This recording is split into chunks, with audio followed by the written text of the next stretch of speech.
Hello guys, ngayon ay ituturo ko sa inyo guys kung paano matanggal ang phone storage sa ating Gmail account kasi ang lahat ng activities ng ating notification ay napupunta sa ating Gmail account.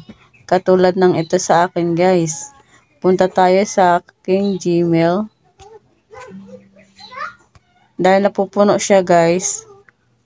Dahil lahat ng apps ko guys napupunta sa Gmail, ayan. Ang dami kaya ang aking Gmail ay napupuno na.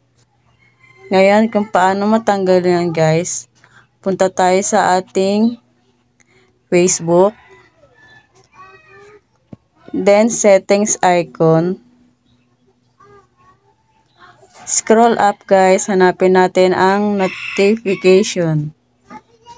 Kasi lahat po guys ng ating mga apps, pag nagna-notify siya guys, napupunta sa ating Gmail account. Kaya ang ating Gmail account ay napupuno.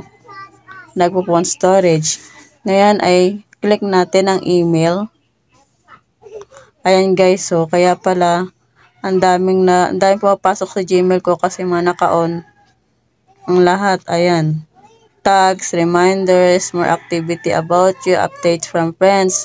Kasi doon pala napupunta sa Gmail account. Kaya ang Gmail account ko guys ay napo-phone storage.